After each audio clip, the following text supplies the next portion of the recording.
말씀은 말라기 3장 7절에서 12절까지 말씀입니다. 우리 함께 읽도록 하겠습니다. 만군의 여호와가 이르노라. 너희 조상들의 날로부터 너희가 나의 규례를 떠나 지키지 아니하였도다. 그런즉 내게로 돌아오라. 그리하면 나도 너희에게 돌아가리라 하였더니 너희가 이르기를 우리가 어떻게 하여야 돌아가리이까 하는도다. 사람이 어찌 하나님의 것을 도둑질하겠느냐. 그러나 너희는 나의 것을 도둑질하고 말하기를 우리가 어떻게 주의 것을 도둑질하였나이까 하는도다. 이는 곧 11조와 봉헌물이라.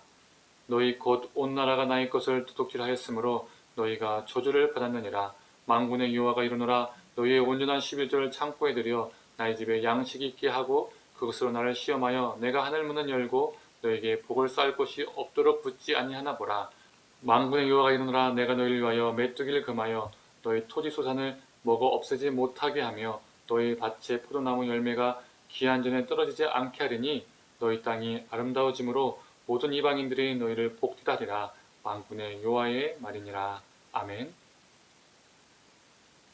오늘 아침 묵상을 들으시는 모든 성도님들에게 하나님의 평안이 있기를 간절히 소망합니다.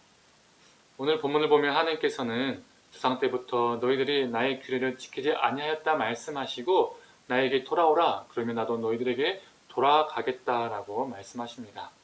이에 백성들은 우리가 돌아가려면 무엇을 해야 합니까? 라고 질문을 합니다. 이 질문에 대해 하나님은 그들이 저지르고 있는 수많은 죄악 가운데 그들이 돌이켜야 할 것, 그 하나를 예로 들어서 말씀을 하십니다. 그건 바로 11조였습니다. 10절의 말씀입니다. 만군의 여호와가 이르노라. 너희의 온전한 11조를 창고에 들여 나의 집에 양식이 있게 하고 그것으로 나를 시험하여 내가 하늘 문을 열고 너에게 복을 쌓을 곳이 없도록 붙지 아니하나 보라. 이 구절은 많은 교회 가운데에 사용되는 말씀이고 온전한 11조를 드리면 하나님께서 엄청난 복을 주신다라고 해석되고 적용되는 구절이기도 합니다. 그렇다면 100만 원 벌면 온전히 10만 원 드리고 온전한 11조를 드리라고 하셨기 때문에 200만 원을 벌면 온전히 20만 원을 드리면 하나님이 엄청난 복을 우리에게 주신다는 말씀일까요? 이전 주일 설교 중에서도 11조 설교를 한번 하겠다라고 언급한 적이 있습니다. 빠른 시일에 11조 관련 주일 설교를 하도록 하겠습니다. 여튼 다시 본론으로 들어오면 오늘 본문은 그 당시 사회적 배경에서 해석이 되어야 합니다. 그 당시 많은 백성들이 11조를 내지 않았었고 또 그나마 내어진 11조도 제사장들이 요즘 말로 하면 다 꿀꺽하는 상황들이 빈번하게 일어났었습니다. 그렇다면 무슨 일이 일어날까요? 바로 그 11조의 사용 목적이 상실되게 됩니다. 그 목적은 무엇일까요? 성전을 부하게 하는 것, 또 다른 성전을 짓는 것, 이것이었을까요? 성전을 보수하고 성전의 시스템을 더 강화시키는 것, 이게 사용 목적이었을까요? 신명기 14장 28절에서 29절의 말씀입니다. 내 3년 끝에 그 해 소산의 10분의 1을 다 내어 내 성읍에 저축하여 너희 중에 분깃이나 기업이 없는 레위인과 내 성중에 거류하는 객과 고아와 과부들이 와서 먹고 배부르게 하라. 그러면 내 하나님 여호와께서 내 손으로 하는 범사에 내게 복을 주리라. 즉 이 11조는 자신들의 생계를 스스로 책임지지 못하는 레위인과 고아와 과부와 나그네, 즉 약자들을 위해서 사용되었었습니다. 즉 11조 안에는 약자들의 돌봄이 담겨져 있었던 것이죠. 그런데 11조를 내지 않으니까 또한 제사장들이 그나마 낸 11조를 착복해서 레위인들에게 싹쓸 주지 않으니 무슨 일이 생긴 겁니까? 레위인과 고아와 과부와 나그네가 굶주리고 그들의 삶이 나라 끝으로 내몰리게 되는 상황이 된 것이죠. 지금 지난 말씀인 말라기 3장 5절에 다음과 같은 제목들이 기록되어 있었지요.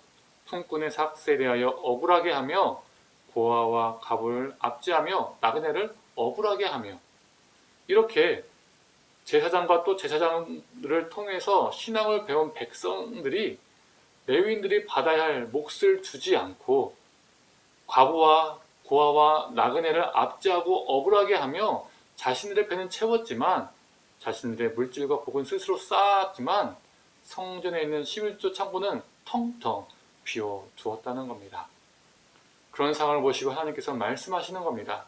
너희가 나에게 돌아와야 한다. 너희가 돌이켜야 하는 것은 바로 이것이다. 너희의 온전한 11조를 창고에 들여 나의 집에 양식이 있게 하고 그것으로 나를 시험하여 내가 하늘 문을 열고 너희에게 복을 쌓을 곳이 없도록 굳지 아니하나 보라 라고 말씀하신 것이죠.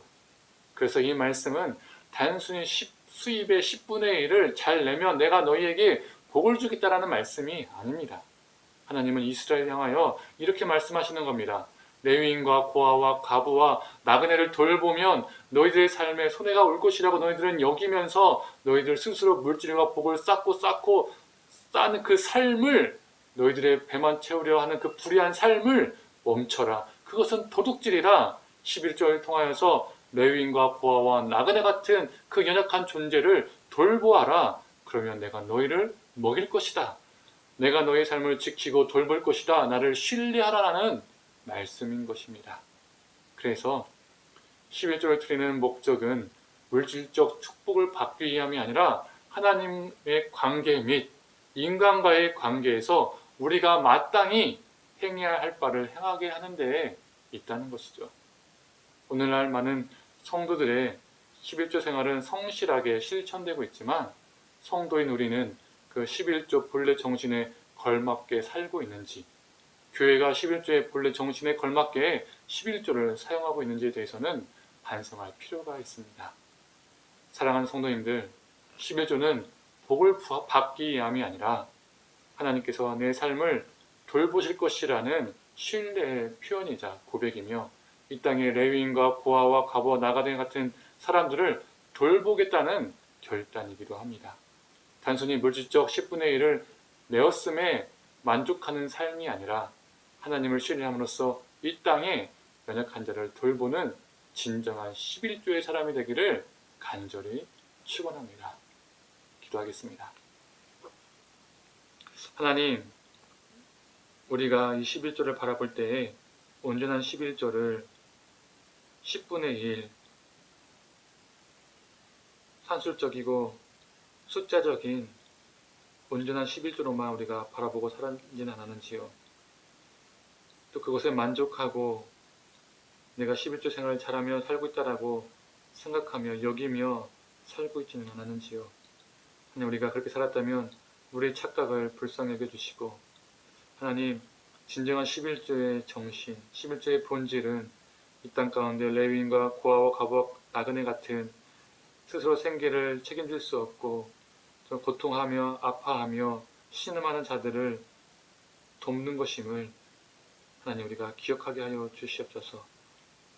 물질의 복을 많이 받기 위해서 이 땅에 수많은 복을 받기 위해서 11조를 하는 것이 아니라 하나님을 신뢰하기에 그 이 땅 가운데 연약한 자들이 많이 있기에 하나님께서 또 그들을 섬기라 하셨기에 우리가 11조의 삶을 사는 물질적 11조가 아니라 우리 정신과 우리 가치관과 우리 삶이 11조의 사람이 되어질 수 있도록 주님 함께하여 주시옵소서. 그러한 11조의 사람 되게 하셔서 우리를 통하여 많은 이들의 회복을 얻는 귀한 역사가 있게 하여 주시옵소서. 감사드리며 사랑이 많으신 예수님의 이름으로 기도드립니다. 아멘.